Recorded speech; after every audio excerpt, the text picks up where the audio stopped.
Somewhere in the forgotten town of Ashwell Hollow, there is a room that does not exist on any official map. No sign points toward its entrance. No library catalog acknowledges its shelves. Yet every longtime resident knows exactly where it is. And when asked about it, they all fall silent. At first, I believed it was nothing more than another local legend. A story passed from one generation to the next about a mysterious ledger that, once borrowed, erased the person who signed it. It sounded like folklore designed to frighten children or entertain tourists, but the town's archives told a very different story. According to public records, Ashwell Hollow has been slowly losing residents since the early 1980s. No disasters, no mass migration, just names that quietly disappeared from the census without explanation. The only constant was the old public library, standing untouched since 1911, surviving long after every other historic building around it had vanished. Hidden inside the library was a locked annex known only as the Hollow Room. In its center rested a gray cloth-bound ledger, its spine cracked by decades of use. The locals called it the Hollow Index. The first disappearance connected to that ledger occurred in March of 1983. A school teacher named Miriam Chase signed it on a quiet Tuesday afternoon. She never returned home. There was no sign of violence, no farewell, no evidence that she had ever planned to leave. Her front door was locked from the inside, and a cup of coffee still sat warm on the kitchen counter. It wasn't the only case. Almost every 3 years, another resident borrowed the ledger and vanished. Over 4 decades, 13 people disappeared without leaving behind a single trace. No bodies were ever recovered. No suspects were identified. Every investigation ended exactly the same way.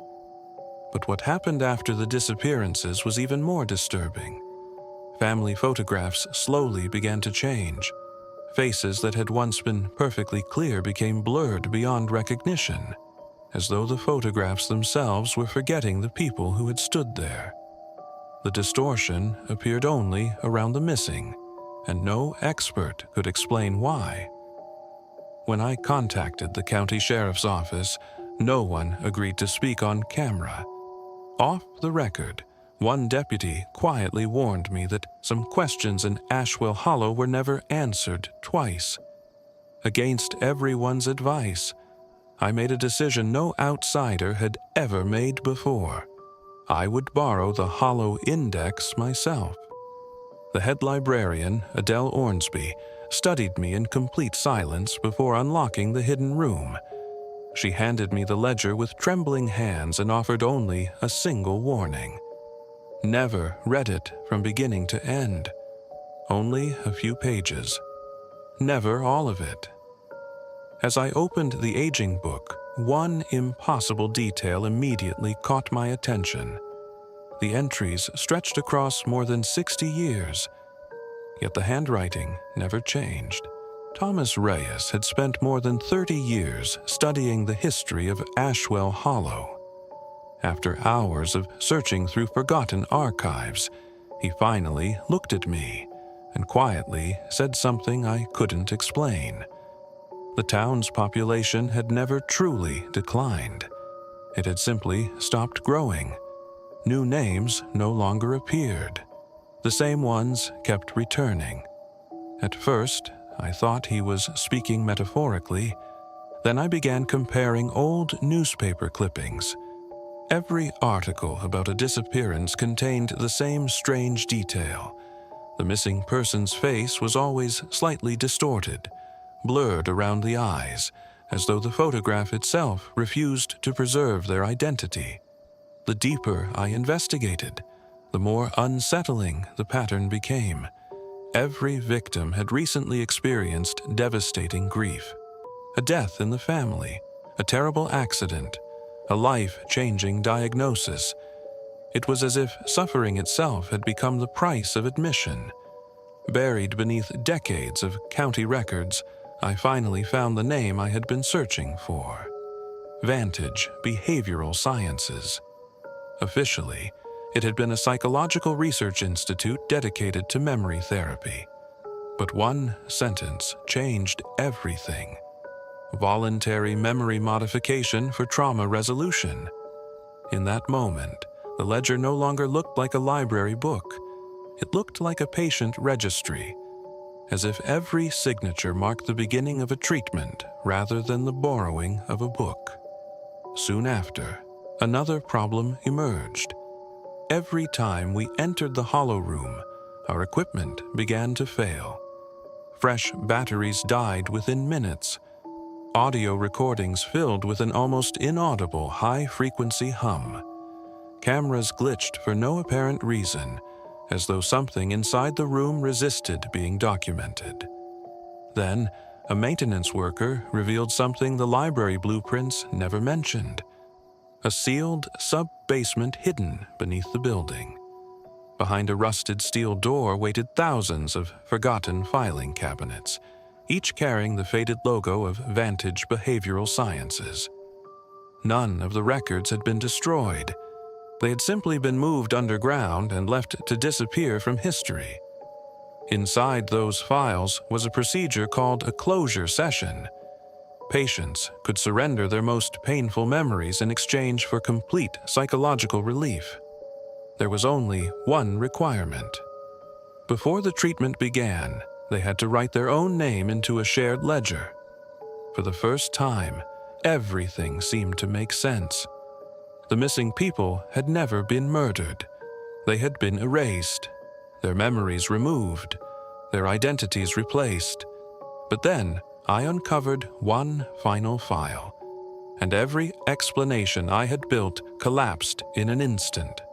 Several patients listed as relocated had quietly returned to Ashwell Hollow years later, not under their original names, but as completely different people. Hidden inside the wall of the hollow room, an electrician uncovered something no one was supposed to find: a surveillance camera. Its lens had been watching the ledger for decades. Somehow, it was still receiving power. The recovered recordings revealed something impossible. Other investigators had stood in this very room long before me. They asked the same questions, opened the same ledger, followed the same trail. One tape showed an entire documentary crew: the camera, the tripod. Even the narrator stood exactly where I had stood only days before. At first, I assumed it was coincidence. Then I looked closer. The tape was too damaged to reveal the narrator's face, but something about the way he moved, the way he stood beside the ledger, felt disturbingly familiar, as if I had seen it before. While searching through older police records, I noticed another impossible detail. The badge number assigned to the deputy investigating the first disappearance in 1983 was identical to the sheriff's badge still in use today. That was the moment everything changed. This had never been a story about people disappearing. It was a story about people being erased and, quietly, written back into the town under different lives. The missing had never truly left Ashwell Hollow. They were still here, living ordinary lives, speaking to neighbors, walking the same streets, completely unaware that they had once been someone else. Late one night, while organizing my own notes, I found a page I didn't remember writing. It described events that hadn't happened yet. Every word was written in handwriting that wasn't mine. Trying to find an explanation, I searched online. Instead, I found an old documentary. The title matched mine. The thumbnail matched mine. Even the opening image was the same. I pressed play. The narration was identical. Every sentence, every pause, every revelation. Someone had already told this story years before I ever arrived. Digging deeper, I discovered another version, then another. and another. 13 documentaries, each following the exact same investigation, each ending the exact same way. Then the truth finally revealed itself. The ledger never erased those who borrowed it. The cycle only began after someone finished telling the story. With shaking hands, I opened the final page of the Hollow Index. My name was already there, written years before I had ever set foot inside Ashwell Hollow. That night, searching through old family home videos, I noticed something I had somehow ignored my entire life. My family wasn't looking at me. They were looking past me, as though I had never been standing there at all.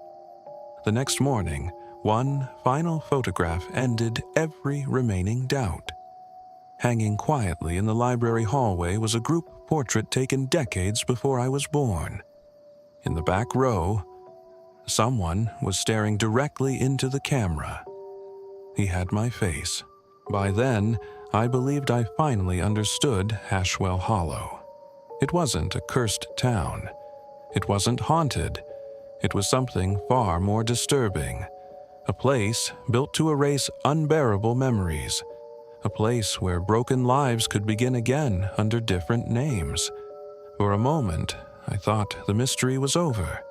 If I exposed everything, the hidden research, the ledger, the endless cycle, perhaps it would finally come to an end. That belief gave me just enough courage to return to the Hollow Room one last time. The library was silent. The ledger lay open beneath the old lamp exactly where I had first found it.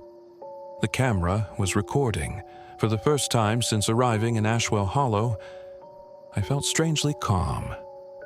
I took one last breath and spoke the final words of this documentary. Nothing happened until I looked back at the book. The last empty page was no longer blank. Slowly, almost patiently, fresh ink spread across the paper, letter by letter, as though an invisible hand were writing a name that had been waiting for years. My name. The handwriting matched every entry before it. The same elegant lines, the same impossible ink. In that moment, I finally understood. This wasn't the first version of this investigation. It wasn't even the second. Somewhere, forgotten copies of this documentary already existed. Different narrators, different voices, the same story, the same ending. Every one of them believed they had uncovered the truth. Every one of them finished the final sentence.